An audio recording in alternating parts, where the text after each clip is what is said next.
Hello everyone, welcome to SGI online class 8 Hindi medium, subject Hindi language, chapter 18 मुहावरे और लोकोक्तियाँ। बच्चों, आज मैं आपको हिंदी भाषा के अंतर्गत पाठ 18 में मुहावरे और लोकोक्तियाँ पढ़ाने जा रही हूँ, जिन्हें आप बहुत ध्यानपूर्वक समझेंगे कि मुहावरे और लोकोक्ति में अंतर क्या है। बच्चों, एक चीज और कि आपके जो चैप्टर 18 है, इनमें मुहावरे और लोकोक्तियों की संख्या ज्यादा है, तो इनको 3 भागों में बांटा गया है। एक भाग आपका टर्म फर्स्ट में, एक भाग टर्म सेकंड में और एक टर्म थर्ड में, मींस फाइनल में। ठीक है, तो सबसे पहले आज आप क्या सिर्फ टर्म फर्स्ट में जो मुहावरे और लोकोक्तियां आनी हैं, उन्हीं को आप पढ़ेंगे और समझेंगे तथा अपनी नोटबुक में भी नोट करेंगे। सबसे पहले मुहावरा, वे वाक्यांश जो अपने सामान्य शाब्दिक अर्थ को छोड़कर किसी विशेष अर्थ को प्रकट करें, मुहावरा कहलाता है। फिर से देखिए बच्चों, वे वाक्यांश जो अपने सामान्य शाब्दिक अर्थ को छोड़ करके किसी विशेष अर्थ को प्रकट करें, उन्हें वो मुहावरा कहलाता है। जैसे पहला देखिए, गागर में सागर भरना। अर्थ इसका थोड़े शब्दों में बहुत भाव देना। वाक्य प्रयोग, इस कविता में तो मानो कवि ने गागर में सागर भर दिया है। दूसरा देखिए, घड़ों पानी पड़ना। अर्थ अत्यधिक लज्जित होना। वाक्य प्रयोग, पड़ोसियों द्वारा चोरी करते पकड़े जाने पर अंश पर घड़ों पानी पड़ गया।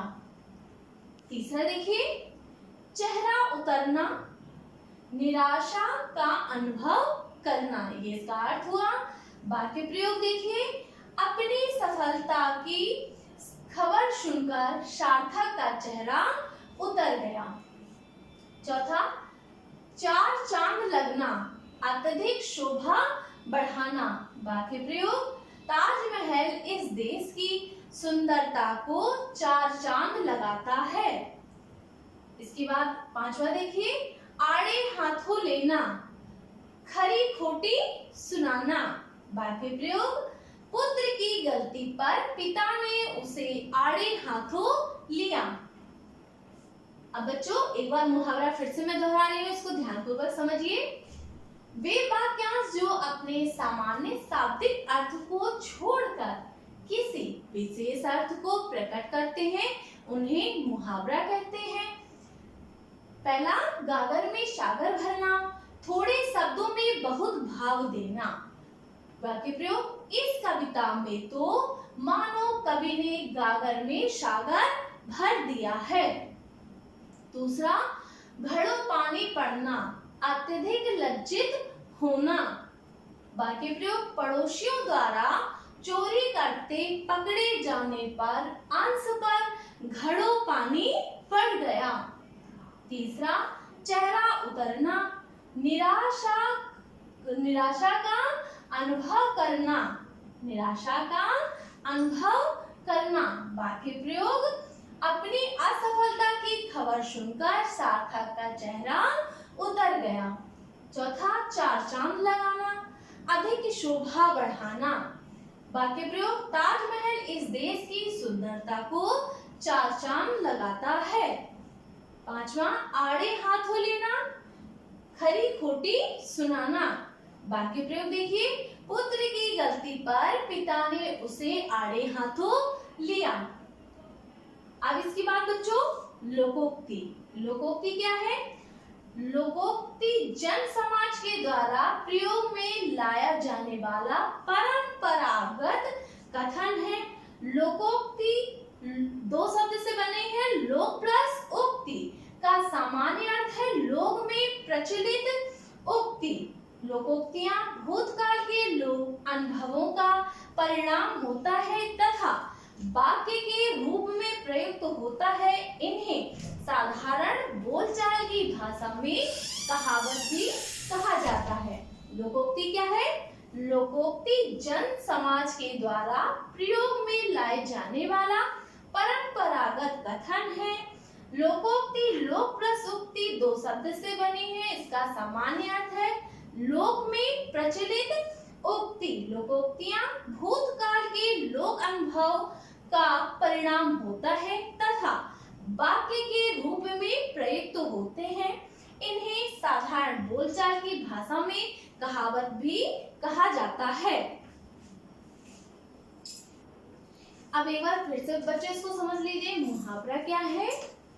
वे वाक्यांश जो अपने सामान्य शाब्दिक अर्थ को छोड़कर किसी विशेष अर्थ को प्रकट करें उन्हें मुहावरा कहते हैं या ऐसे सब मुहावरे कहलाते हैं। गागर में सागर भरना, इसका अर्थ हुआ थोड़े शब्दों में बहुत भाव देना। वाक्य प्रयोग, इस कविता में तो मानो कवि ने गागर में सागर भर दिया है। दूसरा, घड़ों पानी पड़ना, अर्थ अत्यधिक लज्जित होना। इसका वाक्य प्रयोग देखिए बच्चों, पड़ोसियों द्वारा चोरी करते पकड़े जाने पर अंश पर घड़ों पानी पड़ गया। तीसरा देखिए, चेहरा उतरना, अर्थ निराशा का अनुभव करना। वाक्य प्रयोग इसका देखिए, अपनी असफलता की खबर सुनकर सार्थक का चेहरा उतर गया।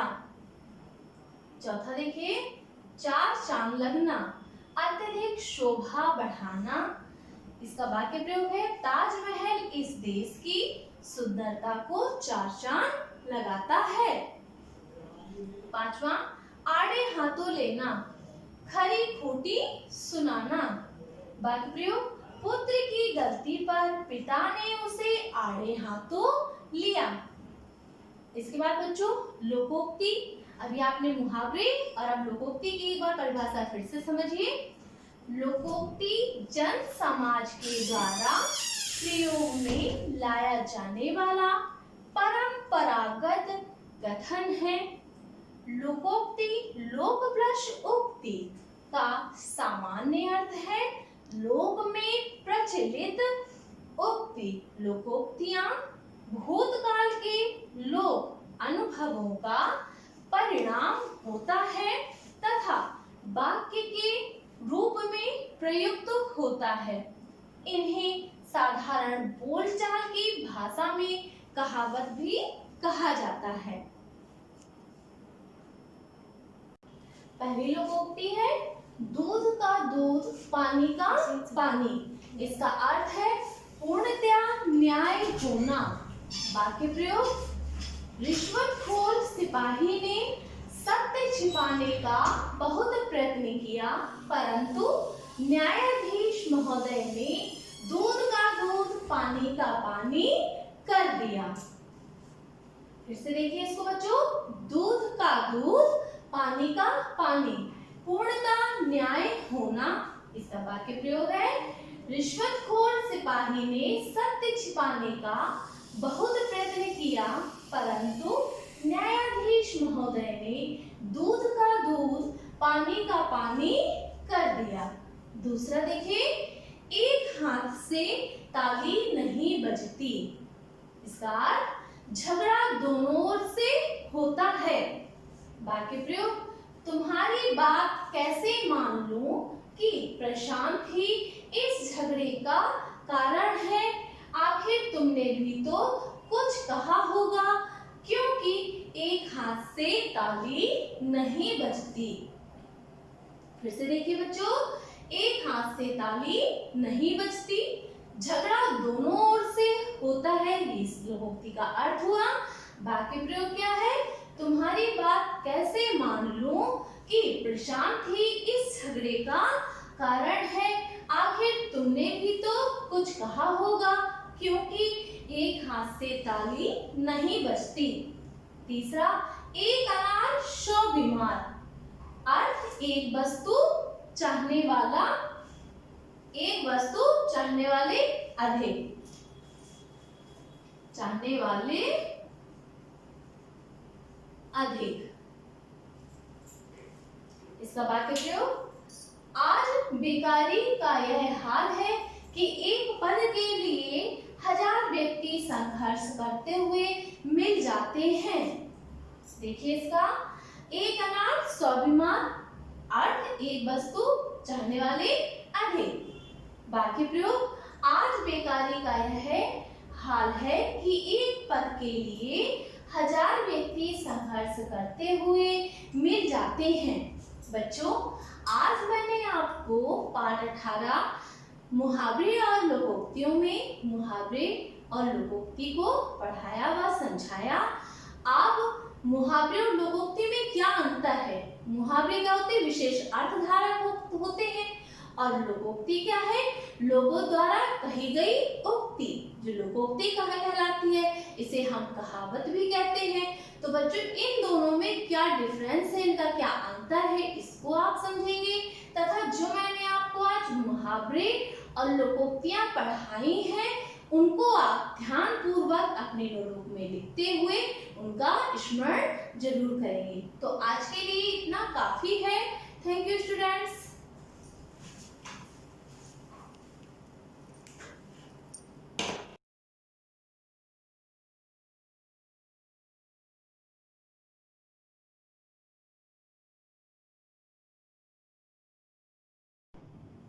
Myself Rakesh Kumar, maths teacher of Shivaji group of institution. Math class में 8th क्लास हिंदी मीडियम के बच्चों का स्वागत है। बच्चों इस क्लास में एक्सरसाइज नंबर 4.2 का अध्ययन करेंगे। एक्सरसाइज नंबर 4.1 तक अध्ययन आपने कर लिया है। तो क्वेश्चन नंबर फर्स्ट में है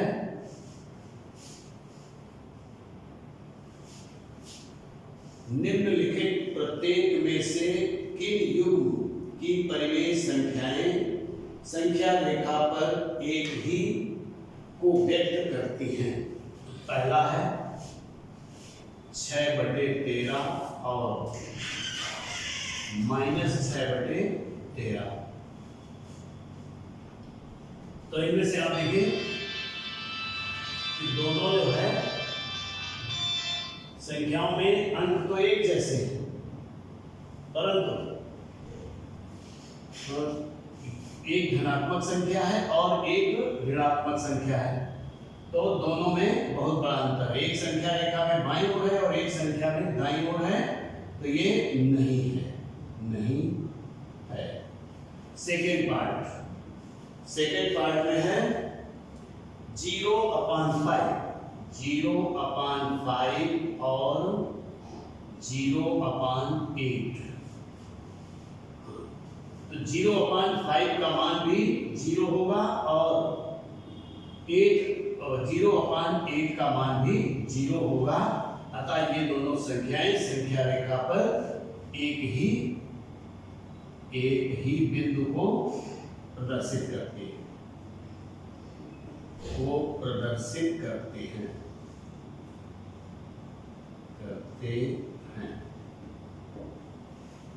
इसी प्रकार से थर्ड वाले में दोनों संख्याएं हैं तो -7/-2 और -7/2, लेकिन दोनों में डिफरेंस है। एक है 7/-2 और दूसरी है 2/-7। तो ये भी अलग अलग हैं, एक जैसी नहीं है। फिर 7/3 फोर्थ पार्ट में है 3/7 और 3/-7 और 12/-28। तो 3/7 और 12/-28, 12/-28 में देखें एचसीएफ क्या है 12 और 28 का 4, यानी 4 से दोनों में भाग चला जाता है। तो 4×3 12 और 4×7 28 -7। तो 3/-7 और 3/-7 एक ही बिंदु को प्रदर्शित करती हैं।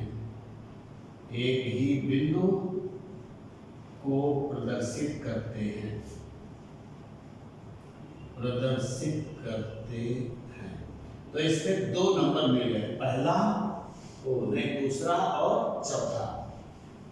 इसमें पार्ट और हैं, इनको भी करके देखा जा सकता है। लेकिन ये समान नहीं है। तो अब क्वेश्चन नंबर 2 में है, क्वेश्चन नंबर 2 में निम्नलिखित परिमेय संख्याओं को संख्या रेखा पर निरूपित करो। तो इसमें कोई 2-3 बता दें, हम पहला बता दें और पहला, फिर इसके बाद 7वां और 8वां। पहला नंबर फर्स्ट पार्ट है -2/3। -2/3 को संख्या रेखा पर प्रदर्शित करना है।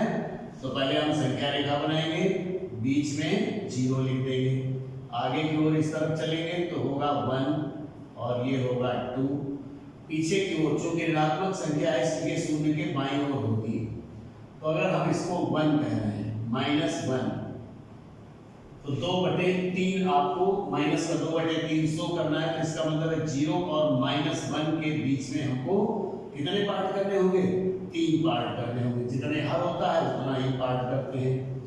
तो इसके 3 पार्ट बराबर बराबर कर दिया।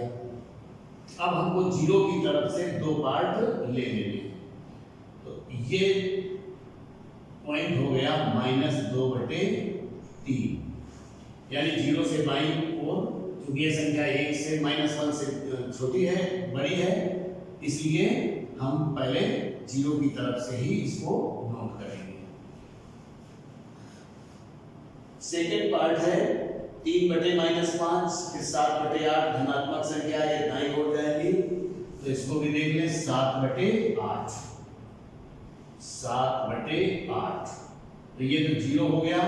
अब यहां से स्टार्ट करेंगे, 1/8, 2/8, 3/8, 4/8, 5/8, 6/8, 7/8 और ये हो गया 1 या 8/8 भी इसको कह सकते हैं, क्योंकि 8/8 की वैल्यू 1। तो 7/8 कहाँ मिला? ये, यानी डिस्टेंस कौन सा हो गया? 0 से लेकर और यहाँ तक का डिस्टेंस, ये आपका 7/8 होगा। शायद समझ गए होंगे। अब इसका लास्ट पार्ट देखेंगे, वो चूंकि संख्या दूसरी तरीके की है, उसमें अंश बड़ा होगा और हर छोटा होगा। तो 5/2 7वां पार्ट है, 7वें पार्ट में है 5/2। ये अब इसको हम मिश्र भिन्न में बदल देंगे। तो 2 का भाग 5 में देंगे, तो 2 आ जाएगा, 2 दूनी 4। कितना बचा? शेष 1 बच गया, 1/2, यानी 2 सही 1/2। इसका मतलब है ये संख्या 2 से अधिक है और 3 से कम है। तो किसके बीच में आ रही है? 5/2 संख्या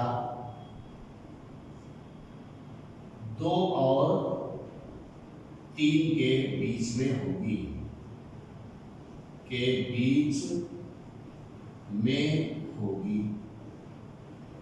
इसको संख्या रेखा पर दिखाने के लिए, क्योंकि धनात्मक संख्या है, तो हमने बाईं ओर ही 0 नोट कर दिया, और ये हो गया 1 और ये हो गया 2 और ये हो गया 3। तो अब हमको 2 और 3 के कितने पार्ट करने हैं? 2 तो ये पूरे हो गए, 2 होल था, और अब 2 से 3 के बीच में 2 पार्ट कर दें। इतना पार्ट, यानी 0 से लेकर ये पार्ट आपका 2 सही 1/2 या 5/2 होगा। इसी प्रकार से इसका 8वां पार्ट है।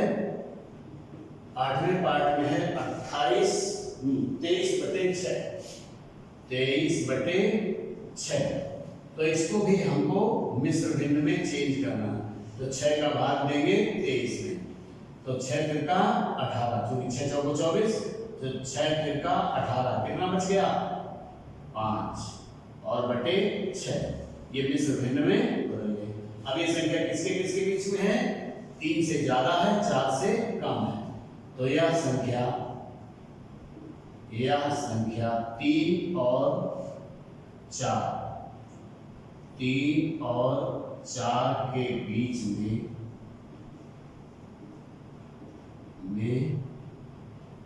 होगी।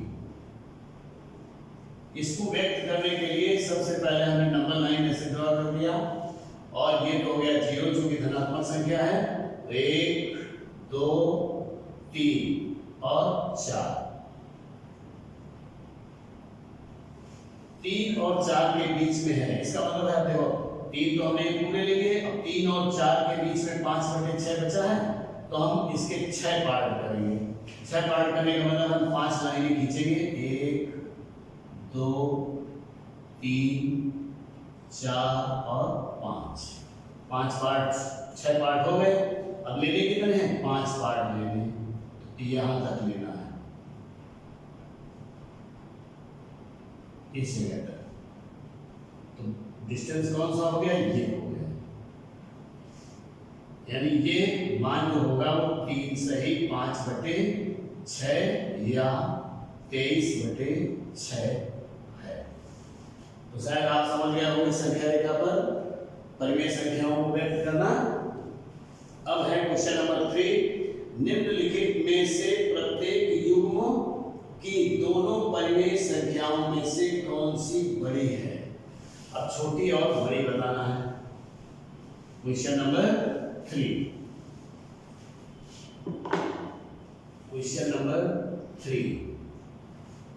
तो पूर्णांकों में पूर्णांक 3 प्रकार के होते हैं, ऋणात्मक पूर्णांक, शून्य और धनात्मक पूर्णांक।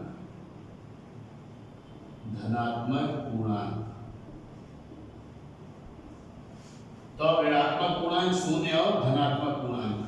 अगर हम संख्या रेखा पर देखते हैं तो बीच में शून्य होगा, शून्य के दाईं ओर सभी धनात्मक संख्याएं होंगी और शून्य के बाईं ओर सभी ऋणात्मक संख्याएं होंगी।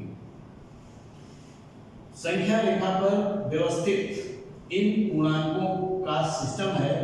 किसी भी पूर्णांक के दाईं ओर की संख्या बड़ी होती है और बाईं ओर की संख्या छोटी होती है। तो ऋणात्मक पूर्णांक जो होंगे वो धनात्मक पूर्णांक के सब बाईं ओर है, शून्य से भी बाईं ओर है। तो ऋणात्मक पूर्णांक जितने भी हैं वो शून्य से छोटे होते हैं, यानी शून्य उनसे बड़ा होता है ऋणात्मक पूर्णांकों से, और धनात्मक पूर्णांक से शून्य छोटा होता है। तो इनका सिस्टम आप समझ गए होंगे। तो पहला है आपका -5/6, फर्स्ट पार्ट है -5/6 गामा 0। तो आप देखते ही बता सकते हैं कि कौन सा इनमें बड़ा है, यानी 0 बड़ा है, ये छोटा है क्योंकि ये ऋणात्मक पूर्णांक है। तो -5/6 इज स्मॉलर देन 0, 0 से ये छोटा है, यानी 0 बड़ा हो गया और -5/6 छोटा हो गया। इसी प्रकार से सेकेंड पार्ट में है 0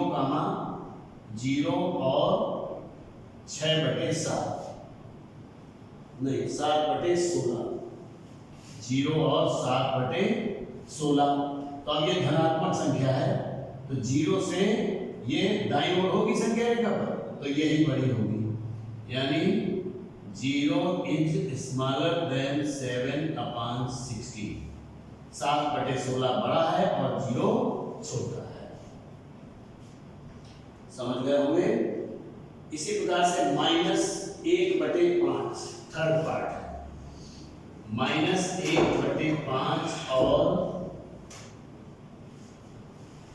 माइनस तो 4/-5, 4/-5, -5।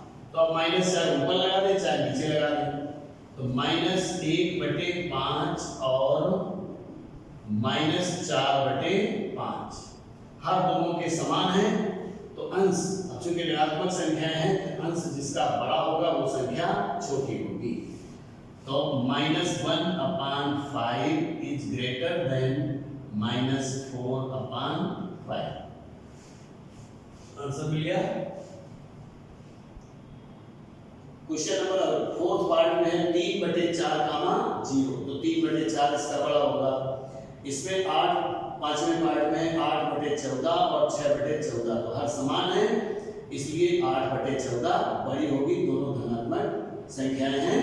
तो इस प्रकार से क्वेश्चन नंबर 3 आप पूरा कर सकते हैं। अब क्वेश्चन नंबर 4, क्वेश्चन नंबर 4 में है क्वेश्चन नंबर 4 में निम्नलिखित प्रत्येक युग्म में कौन सी परिमेय संख्या छोटी है? अभी बताया था कौन सी बड़ी है, अब इसमें बताना है कौन सी छोटी है। तो फर्स्ट पार्ट है इसमें -7/16 और -5/16, -5/16। तो दोनों संख्याओं के हर समान हैं, तो जिसका अंश, चूंकि संख्याएं ऋणात्मक है, जिसका अंश बड़ा होगा वो संख्या छोटी होगी। तो -7/16 इज स्मॉलर देन -5/16, यानी -7/16 छोटी है। समझ गए? बिल्कुल सेम क्वेश्चन नंबर 3 जैसा ही है। ऐसे ही सेकेंड पार्ट में है -6/13 छोटी है। तो क्वेश्चन नंबर 4 भी आप इस तरीके से कंप्लीट कर सकते हैं। क्वेश्चन नंबर 5 में छोटे, बड़े और बराबर का चिन्ह लगाना है।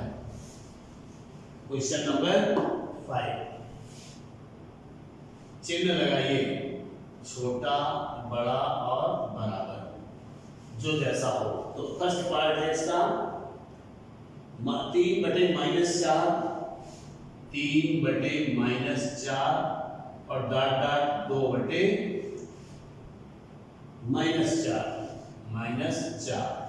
तो दोनों संख्याओं में देख रहे हैं हर समान है, चाहे हम माइनस को ऊपर लगा दें, -3 और -4, तो माइनस हर समान है, तो बड़ी संख्या कौन सी लग रही है?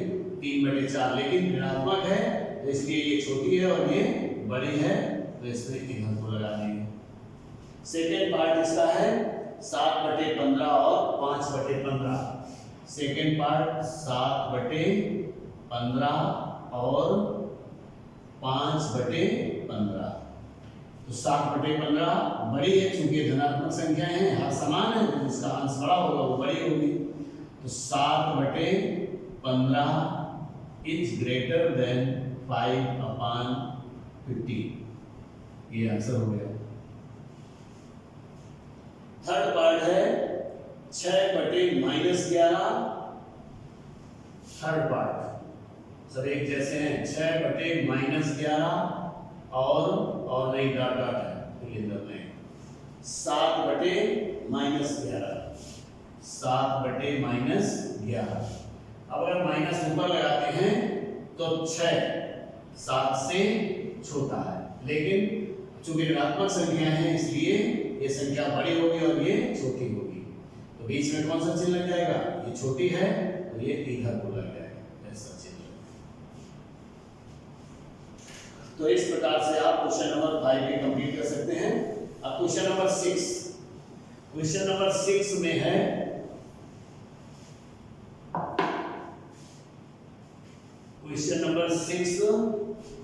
है परिमेय संख्या 2/5 को तुल्य संख्या के रूप में इस प्रकार लिखिए कि उसका अंश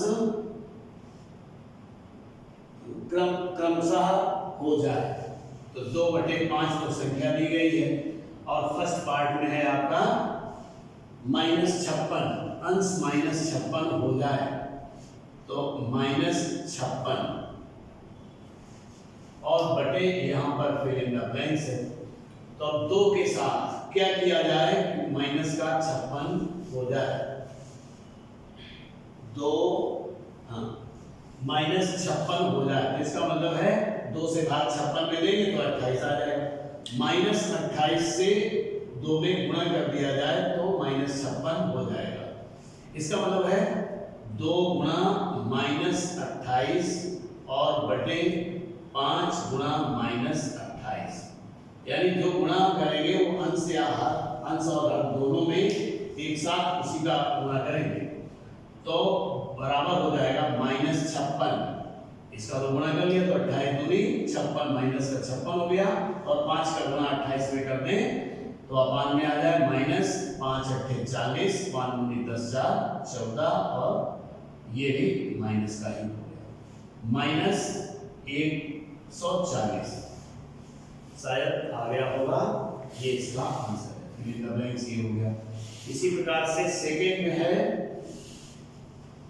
सेकेंड में 154 यानी 2/5 बराबर 154 और बटे फिल इन द ब्लैंक्स।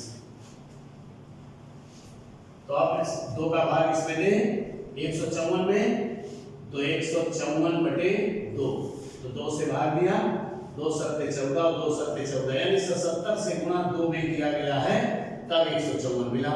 तो अंश व हर में 77 का गुणा कर दिया जाए तो 2/5 गुणा 77 और बटे गुणा 77 बराबर 154 और बटे 5 सत्ते 35, 5 सत्ते 35 और 3 38, 385 और ये इसका आंसर है।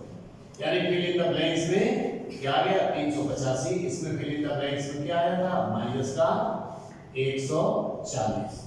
तो इस प्रकार से क्वेश्चन नंबर 6 भी आपका कंप्लीट हो सकता है। तो बच्चों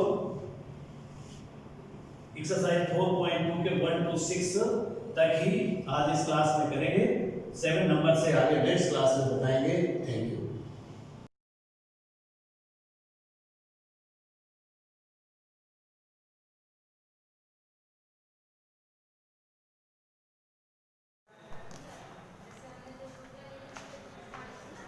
वेरी गुड मॉर्निंग स्टूडेंट्स। बच्चों मैं अपने प्रीवियस लेक्चर में आप लोगों को ज्योग्राफी पार्ट 4 खनिज तथा ऊर्जा संसाधन चैप्टर समझा रही थी।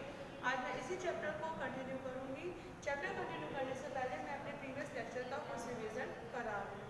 तो बात करते हैं कि खनिज खनिज जैसा कि मैंने अपने प्रीवियस लेक्चर में आपको बताया था कि प्रकृति में दिखने वाले सभी पदार्थ जो निश्चित रूप से रासायनिक रचना धारण किए हुए हैं वो क्या कहलाते हैं, खनिज कहलाते हैं। और खनिजों का जो वितरण होता है सब जगह समान नहीं होता है। तो खनिजों के प्रकार के बारे में मैंने बताया था कि खनिज के 2 प्रकार होते हैं, धात्विक खनिज और अधात्विक खनिज। जैसा कि मैंने बताया था कि धात्विक खनिज वो खनिज होते हैं जिनमें धातु की मात्रा प्रचुर मात्रा में पाई जाती है और धातु वे कठोर पदार्थ हैं जो ऊष्मा तथा विद्युत उत्पन्न करते हैं तथा गुणों में क्या होते हैं, चमकदार होते हैं। जैसे कि लोह, अयस्क, बॉक्साइट, मैग्नीज इसके उदाहरण हैं। धात्विक खनिज भी हमारे 2 प्रकार के होते हैं, लोह खनिज, अलोह खनिज। लोह खनिज जैसा कि नाम से स्पष्ट है इसमें लोहे की मात्रा अधिक होती है जैसे कि लोह, अयस्क, मैग्नीज, क्रोमाइड। और अलोह खनिज वो खनिज होते हैं जिनमें लोहे की बिल्कुल भी मात्रा नहीं होती है जैसे सोना, तांबा, जिंक। अब हम बात करते हैं अधात्विक खनिज।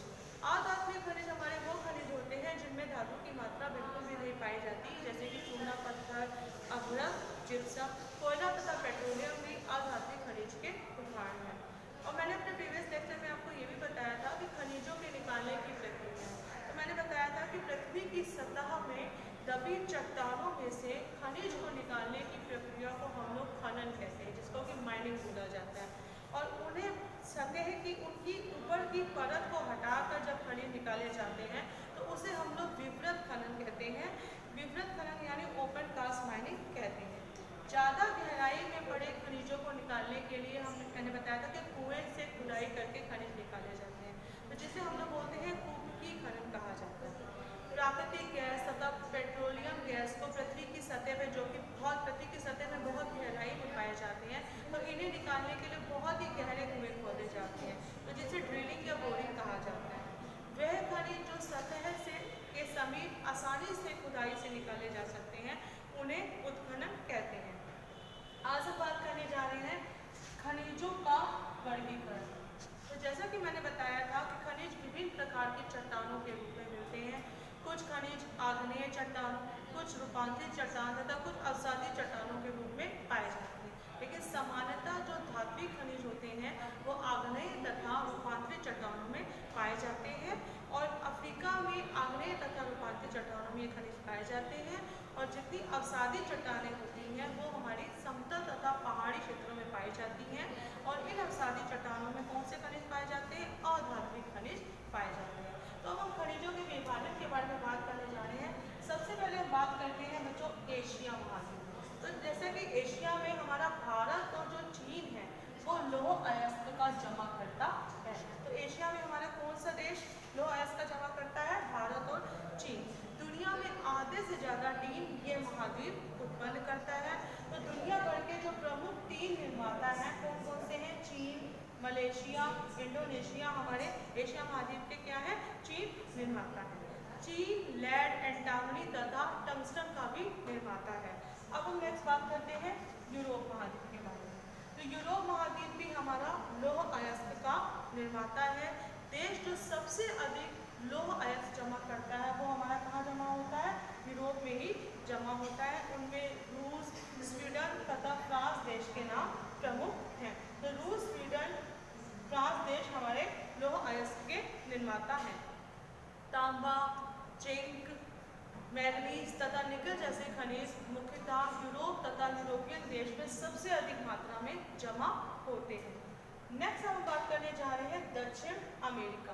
तो दक्षिण अमेरिका में संसार में ब्राज़ील, दक्षिण अमेरिका का जो ब्राज़ील देश है वो सबसे बड़ा लौह अयस्क का निर्माता है। देश में जो सबसे अधिक उच्च कोटि का लोहा है वो हमारा कहाँ पाया जाता है? वो हमारा ब्राज़ील में पाया जाता है। ब्राज़ील तथा बोलीविया संसार के सबसे बड़े टीन निर्माता हैं। दक्षिण अमेरिका बड़ी मात्रा में सोना, चांदी, जिंक, क्रोमियम, मैग्नीज, बॉक्साइट, अभ्रक, प्लैटिनम का भी जमा करता है। खनिज तेल वेनेजुएला, अर्जेंटीना, चिली तथा कोलंबिया में पाया जाता है। तो दक्षिण अमेरिका में ब्राज़ील जो है हमारा लौह अयस्क का बहुत बड़ा निर्माता है। ब्राज़ील तथा बोलीविया जो देश है वो संसार के सबसे बड़े क्या है? 3 निर्माता देश हैं। अब हम नेक्स्ट बात करते हैं ऑस्ट्रेलिया। तो ऑस्ट्रेलिया में हमारा जो बॉक्साइट का सबसे बड़ा निर्माता, ऑस्ट्रेलिया जो महाद्वीप है वो हमारा बॉक्साइट का सबसे बड़ा निर्माता महाद्वीप है। तो इसमें क्या होता है? ये सोना, हीरा, लौह अयस्क, टीन तथा निकल का भी निर्माता है। मतलब बॉक्साइट का तो निर्माण होता ही है यहाँ पे।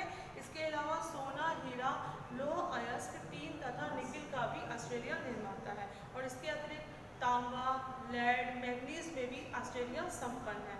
ऑस्ट्रेलिया के पश्चिम भाग कालगुल्ली तथा कूलगार्डी में सबसे बड़े क्या है? हमारे जमाकर्ता नगर। इन सब खनिजों के सबसे बड़े जमाकर्ता नगर ऑस्ट्रेलिया में कौन से हैं? कालगुल्ली तथा कूलगार्डी। कालगुल्ली तथा कूलगार्डी ऑस्ट्रेलिया के सबसे बड़े जमाकर्ता नगर हैं। अब हम बात करते हैं नेक्स्ट महाद्वीप की, अंटार्कटिका। तो अंटार्कटिका महाद्वीप ये तो सर्वविदित है कि अंटार्कटिका के भूविज्ञान में कई प्रकार के खनिजों की भविष्यवाणी होती है। अगर हम अंटार्कटिका के भूविज्ञान का अध्ययन करें तो हमें पता चलता है कि अंटार्कटिका के भूविज्ञान में कई प्रकार के खनिज देखने को मिलते हैं। पूर्वानुमान के अनुसार अंटार्कटिका की पहाड़ियों में बड़ी संख्या में क्या पाया जाता है? कोयला तथा लौह अयस्क पाया जाता है। तथा उसकी पूर्व अंटार्कटिका की प्रिंस चार्ल्स पहाड़ियों में लौह अयस्क पाया जाता है। और अंटार्कटिका की पहाड़ियों में क्या पाया जाता है? कोयला पाया जाता है। लौह अयस्क, सोना, चांदी तथा तेल भी यहाँ काफ़ी मात्रा में मौजूद होता है। तो ये हमारे क्या हो गए? सब महाद्वीप हो गए। एशिया, भारत तथा चीन लौह अयस्क के जमा करता। दुनिया भर में प्रमुख 3 निर्माता चीन, मलेशिया तथा इंडोनेशिया है। यूरोप भी हमारा लौह अयस्क का निर्माता। और यूरोप में हमारे कौन से देश प्रमुख जमा करता है? रूस, यूरोप, स्वीडन, फ्रांस प्रमुख है। दक्षिण अमेरिका में जो ब्राज़ील देश है वो हमारा लौह अयस्क का निर्माता है। लौह अयस्क के अलावा इसमें यहाँ पे क्या होता है? सोना, हीरा, प्लेटिनम आदि का भी जमा करता दक्षिण अमेरिका है। इसके बाद हम बात करते हैं अफ्रीका। अफ्रीका खनिज संसाधनों में सबसे धनी है। मतलब खनिज संसाधनों में जितने भी महाद्वीप हैं उसमें सबसे ज़्यादा धनी हमारा कौन सा है? अफ्रीका। यहाँ यह संसार का सबसे ज़्यादा सोना, हीरा, प्लैटिनम का निर्माता है। तो अफ्रीका में सबसे ज़्यादा किस चीज़ का निर्माण होता है? सोना, हीरा तथा प्लैटिनम का निर्माण होता है। दक्षिण अफ्रीका, जिम्बाब्वे तथा जायरे में सबसे अधिक सोने का निर्माण होता है। सोने का निर्माण सबसे ज़्यादा कहाँ होता है बच्चों? जिम्बाब्वे में। तो दक्षिण अफ्रीका के जिम्बाब्वे में सबसे ज़्यादा क्या होता है? सोने का निर्माण होता है। इसके अतिरिक्त अफ्रीका में पाए जाने वाले खनिज तांबा, लौह अयस्क, क्रोमियम, यूरेनियम, कोबाल्ट तथा बॉक्साइट है। तेल, लीबिया तथा अंगोला भी यहाँ पे पाया जाता है। तो मतलब सभी महाद्वीपों में सबसे ज़्यादा खनिज में कौन सा महाद्वीप धनी है? अफ्रीका महाद्वीप। ऑस्ट्रेलिया महाद्वीप किसमें धनी है? बॉक्साइट का सबसे बड़ा निर्माता है। तो ऑस्ट्रेलिया महाद्वीप के सबसे बड़े जमाकर्ता नगर कौन से हैं? काल, गुडली तथा हुलगार्डी। अंटार्कटिका महाद्वीप कोयला तथा लौह अयस्क का निर्माता है। अभ्रक, अब हम बात करते हैं, ये हमारे कुछ खनिज दिए गए हैं और उनके क्षेत्र के बारे में बात करते हैं। तो सबसे पहले हम बात करते हैं हमारा अभ्रक। अभ्रक हमारा कहाँ पाया जाता है? अभ्रक अधिकतर झारखंड, बिहार, आंध्र प्रदेश, राजस्थान में हमारा पाया जाता है। मोस्टली इसके कौन से एरिया? ये भारत दुनिया का सबसे बड़ा अभ्रक निर्माता है। मतलब अभ्रक उत्पादन में भारत का दुनिया में प्रथम स्थान आता है। नेक्स्ट हम बात करते हैं खनिज की तांबा। तांबे के प्रमुख उत्पादक देश हैं हमारे राजस्थान, मध्य प्रदेश, छत्तीसगढ़, कर्नाटक तथा आंध्र प्रदेश में तांबा पाया जाता है। नेक्स्ट हमारा आता है चूना पत्थर। चूना पत्थर के प्रमुख उत्पादक राज्य हैं बिहार, झारखंड, उड़ीसा और मध्य प्रदेश। नेक्स्ट हमारा आता है सोना। सोना हमारा पाया जाता है कर्नाटक के कोलार में। सबसे ज़्यादा हमको सोने की खानें देखने को मिलती हैं। ये खाने दुनिया में ऐसी खाने हैं जो अत्यधिक महंगे प्रक्रम से अयस्क तैयार करती हैं। तो भारत में सबसे ज़्यादा सोना कहाँ पाया जाता है? कोलार की खानों में हमें सोना देखने को मिलता है। नेक्स्ट हमारा आता है खनिज नमक। तो जैसा कि आप जानते हैं कि नमक हमारे दैनिक जीवन के लिए कितना उपयोगी है। इसे समुद्री झीलों तथा चट्टानों से प्राप्त किया जाता है। भारत दुनिया में नमक का सबसे बड़ा निर्माता तथा निर्यातक। तो सबसे बड़ा निर्यातक भारत दुनिया में, वर्ल्ड में सबसे बड़ा निर्यातक नमक का कौन सा है? भारत। तो भारत हमारा क्या है? सबसे बड़ा निर्यातक है। तो ये सब हमारे खनिज थे। अभ्रक, तांबा, चूना, सोना और संरक्षण। खनिज स्वाभाविक रूप से पुनः पैदा न हो सकने वाले स्रोत हैं। तो खनिजों को ये है तो हमारे प्राकृतिक स्रोत, लेकिन ये स्वाभाविक रूप से पुनः पैदा न हो सकने वाले स्रोत हैं। और खनिजों के निर्माण का बनावट में क्या होता है? बहुत हजारों वर्षों का समय लगता है। तो एक बार निर्माण होने के बाद ये संभव नहीं होता है कि हम दोबारा इनका निर्माण कर सकें। खनिजों की जो बनावट की दर होती है वो मनुष्यों के द्वारा प्रयोग में लाई गई दर से क्या होती है? बहुत कम होती है।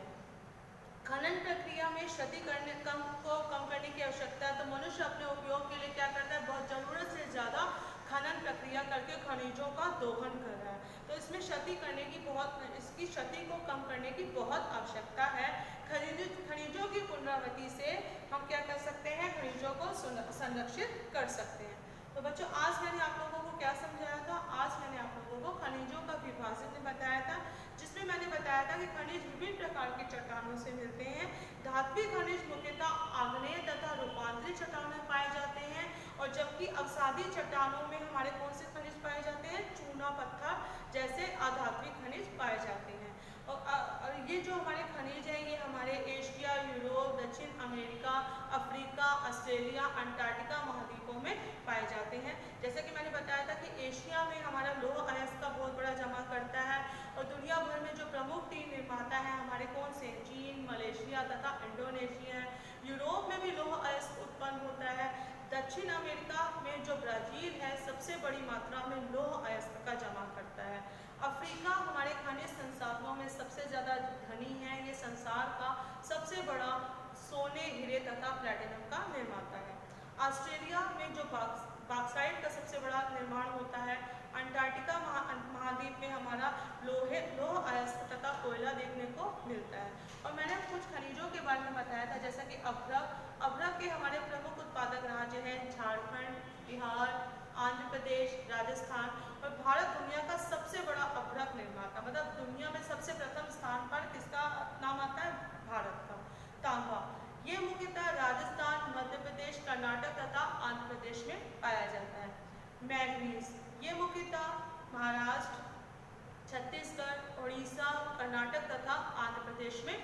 जाता है। चूना पत्थर, तो भारत में चूने पत्थर का निर्माण बिहार, झारखंड, उड़ीसा, मध्य प्रदेश, छत्तीसगढ़, तमिलनाडु में होता है। सोना, कर्नाटक के कोलार के खानों में सोने का बहुत निर्माण होता है।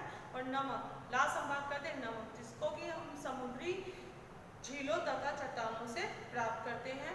So student, that's all for today. I will continue this chapter in my next video.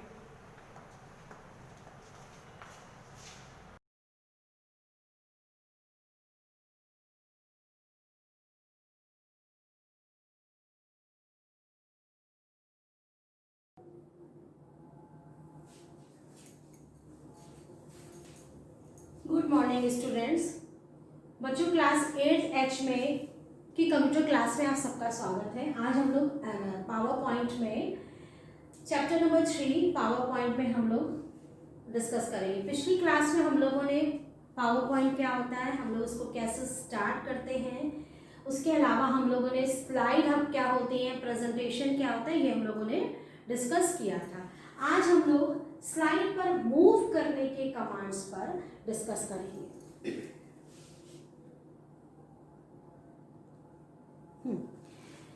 Slide पर मूव करने के कमांड, सबसे पहला हम लोग का जो कमांड है वो ये है कि अगली स्लाइड पर हम लोग कैसे जाते हैं। अगली स्लाइड पर जाने के कमांड क्या है? सबसे पहला अगली स्लाइड पर जाने का कमांड ये है कि माउस का बायां बटन, माउस का जो आपका बायां बटन होता है वो क्या है? माउस में 2 बटन होते हैं, लेफ्ट और राइट, दायां और बायां। तो आपका जो बायां बटन होता है आप उसको क्लिक करेंगे या आप एंटर की प्रेस करेंगे। ठीक है, एंटर की प्रेस कर सकते हैं हम लोग। स्पेस बार दिया हुआ है, स्पेस बार आपका जो कीबोर्ड की सबसे बड़ी की स्पेस बार होती है, आप उसको प्रेस करिए। या आपका एन करेक्टर है, उसमें ABCD करके अल्फाबेट सारे दिए रहते हैं, सारे अक्षर, उसमें से एन का मतलब होता है नेक्स्ट, यानी कि नेक्स्ट स्लाइड पे जाना है। तो इस तरह से आप माउस का बायां बटन, एंटर की, स्पेस बार, ये की कर सकते हैं। या आपके मैंने बताया कि 4 एरो कीज होती हैं। 4 एरो कीज में आपका दिस इज द ये आपके 4 एरो की, ठीक है। इस 4 एरो की में आपका ये जो राइट वाला एरो की होता है, ठीक है, आपको इस राइट एरो की को यूज कर सकते हैं, या डाउन एरो की, दिस ये, यानी कि अगली स्लाइड पे जाने के लिए आपको इन दोनों में से किसी भी एक स्लाइड को आप यूज कर सकते हैं। इसके अलावा एक हमारे पास होती है पेज अप और पेज डाउन, 2 की होती है। पेज अप यानी कि पेज में ऊपर जाने के लिए, पेज डाउन यानी कि अगले पेज पे जाने के लिए, तो पेज डाउन यूज कर सकते हैं। ठीक है बच्चों, तो इस तरह से टोटल हम लोग अगली स्लाइड पे किसी नई स्लाइड पे जाने के लिए कौन कौन से कमांड यूज कर सकते हैं, बटन यूज कर सकते हैं। नंबर फर्स्ट ये है, second, third, fourth, fifth, 6 and 7, यानी कि टोटल आपकी 7 जो है वो आप लोग कीज का, इनमें से कोई 7 की आपको प्रोवाइड करी गई है और इसमें से आप कोई भी 7 की में से आप की को यूज कर सकते हो। ठीक है, उसके बाद अब आप आता है कि पिछली स्लाइड में जाने के लिए, पिछला यानी कि जो पहले वाली स्लाइड है आपकी, अगर सपोज हम लोग मान लीजिए कि अगर मान लीजिए हम जो है वो 5 नंबर स्लाइड पे हैं और हमको 4 पे जाना है, तो वो हो गया पिछली स्लाइड। क्लियर? अब उस पे जाने के लिए जैसे हम लोगों ने ये बटन, बिल्कुल इसका जस्ट अपोजिट बटन हम लोग यूज करेंगे, माउस का बायां बटन, यानी कि माउस का लेफ्ट बटन। इसका अपोजिट क्या हो गया? माउस का दायां बटन। यहाँ पे हमने लिखा है माउस के दायां बटन से मिले मेन्यू में प्रीव्यू, यानी कि माउस का जो आपका ये जो दायां बटन होता है, आप हमेशा ध्यान रखिए, जो माउस का जो राइट बटन होता है, जब हम लोग राइट बटन पे जब क्लिक करते हैं तो उसमें एक मेन्यू ओपन होता है, उस मेन्यू में एक प्रीव्यू ऑप्शन दिया, एक प्रीव्यू दिया जाता है बटन, आप उस प्रीव्यू बटन पर क्लिक करेंगे, this is the preview button. ठीक है, जैसे ही आप प्रीव्यू पे क्लिक करेंगे आप पिछली स्लाइड पे ही पहुंच जाएंगे। तो यानी कि माउस का, इसमें तो सिंपल बटन था, पर इसमें क्या है, राइट के साथ हमेशा उसका एक सब मेन्यू जरूर खुलता है राइट में, तो ये बटन हो गया आपका। क्लियर? अब उसके बाद हम लोग को क्या करना है, ये इसके करने के बाद आपका क्या है, या जैसे इसमें हमने एंटर और स्पेस की प्रेस करी है, यहाँ पे आपका क्या है, बैक स्पेस की। एक बैक स्पेस के लिए ये आपका ये एरो बना होता है, होता है बैक स्पेस के लिए, और बैक स्पेस लिखा रहता है, बैक स्पेस का, बैक स्पेस के लिए बैक स्पेस लिखा रहता है। तो आप बैक स्पेस वाली कीप करिए तो भी आप प्रीवियस स्लाइड में चले जाएंगे। इसके अलावा एक पी होता है, पी का मतलब ही यहाँ प्रीव्यू है, तो पी करेक्टर वाली की आप प्रेस कर दीजिए तो चले जाएंगे। अब उसके बाद आपका आता है लेफ्ट एरो और आपका अप एरो की। ये मैंने बताया था राइट एरो की है, तो ये आपकी हो गई लेफ्ट एरो की। This is the left arrow की। ये आपकी कैसी की है? This is the left arrow की। आप इस लेफ्ट एरो की का यूज कर सकते हैं, या ये होती है आपकी अप एरो की। ये जो अप एरो की यहाँ पे बनी है, ये सिंबल इसका ही है, मैंने यहाँ पे भी देखिए सिंबल इसीलिए मैंने यहाँ बनाया हुआ है, ठीक है। तो ये की यूज कर सकते हैं। तो इस तरह से हम लोग इसमें कौन कौन सी कीज यूज कर सकते हैं? Back space, P, page down, page up की, उसके अलावा हम लोग अप एरो की हो गया, लेफ्ट एरो की हो गया, या माउस का आप जो है वो राइट बटन क्लिक करेंगे और राइट बटन क्लिक करने पर आपको जो प्रीव्यू ऑप्शन नजर आएगा उस पर आप प्रीव्यू बटन मिलेगा, उस पर क्लिक करेंगे। तो इस तरह से आपको अगली और पिछली स्लाइड में जाने के कमांड आपको मिल गया। अब आपकी बारी ये आती है कि मान लीजिए अगर हमको किसी पर्टिकुलर एक स्लाइड पे, यानी कि जो हमारी इच्छित, हम नहीं चाह रहे कि हम अगली पिछली स्लाइड पे जाएं, हमें स्लाइड नंबर 7 में जाना है, तब हम क्या करेंगे? ठीक है, तो आप क्या करोगे कि जो स्लाइड है, जो नंबर आपको पता है कि हमको किस स्लाइड पे जाना है, आपने वो स्लाइड नंबर दे दिया और उसके साथ आपने ये एंटर की प्रेस कर दी, ठीक है। फॉर एग्जांपल अगर हमने इस तरह से किया है तो मैंने 7 की प्रेस करी और उसके साथ हमने एंटर की प्रेस कर दी, ठीक है। तो 7 के साथ एंटर की प्रेस करने का मतलब ये हुआ कि आपके प्रेजेंटेशन में अगर 10 स्लाइड है तो वो अपने आप ही तुरंत जो है वो 7 स्लाइड में पहुंच जाएगा। ये चीज सबको क्लियर हो गई। अब उसके बाद आपका ये चीज क्लियर हो गई। तीसरा, अगली स्लाइड पे, पिछली स्लाइड पे और किसी एक विशेष स्लाइड पे जाना है तो वो ये अलग सा कमांड है, इस पे बिल्कुल इसको मत बोलिए। एंटर से हम कहाँ जाते हैं? अगली स्लाइड पे। स्लाइड नंबर के साथ अगर हम एंटर करते हैं तो जो स्लाइड नंबर दिया उस स्लाइड पे पहुंच जाते हैं। क्लियर। अब बारी आती है कि मान लीजिए हमारा प्रेजेंटेशन चल रहा है, हमारे में 10 या 15 स्लाइड्स है और 2-3 के बाद ही हमको स्टॉप करना, बीच में ही रोक देना, पॉज कर देना। पॉज नहीं करना मतलब मुझे वो स्लाइड का जो फ्लो है उसको रोकना है। तो सबसे पहले तो एक एस्केप कमांड होता है, ये ध्यान रखिएगा, ये है एस्केप कमांड। ये कीबोर्ड की सबसे पहली की होती है। मैं बार बार इस बात पे जोर दे रही हूँ, कीबोर्ड की पहली की। हो सकता है क्वेश्चन आपसे पूछा जा सकता है कि कीबोर्ड की सबसे पहली की कौन सी होती है, कीबोर्ड की सबसे लंबी की, बड़ी की कौन सी होती है? बड़ी की होती है स्पेस बार। तो वैसे तो ये आपके लिए क्वेश्चन सही है, बट आपको फिर भी पता होना चाहिए, ठीक है। एस्केप की जो है वो कीबोर्ड की सबसे पहली की है, जिसको प्रेस करने पर हम प्रेजेंटेशन को बीच में ही रोक सकते हैं, ठीक। इसके अलावा माइनस की होती है। माइनस यानी कि जो प्लस माइनस मल्टीप्लिकेशन डिवीजन के साइन बने होते हैं, उनमें से आप ये माइनस का डैश ऐसे बना होता है, माइनस की होती है, आप उसको प्रेस कर सकते हैं। इन दोनों के अलावा आप तीसरा एक काम ये कर सकते हैं कि आप एक कंट्रोल प्लस ब्रेक की होती है आपके में। क्या होती है? कंट्रोल प्लस ब्रेक की होती है। आप इस कंट्रोल प्लस ब्रेक की के द्वारा भी आप जो है वो क्या कर सकते हैं? स्लाइड का एग्जीक्यूशन या स्लाइड के प्रवाह को रोक सकते हैं, ठीक है।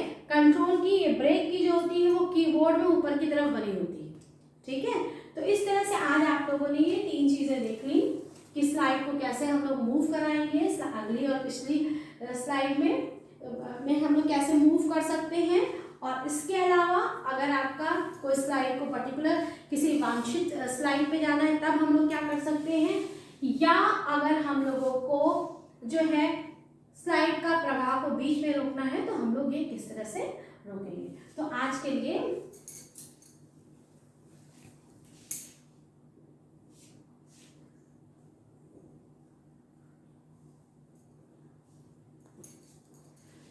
तो बच्चों आज के लिए इतना ही सफिशिएंट है। Thank you, have a nice day.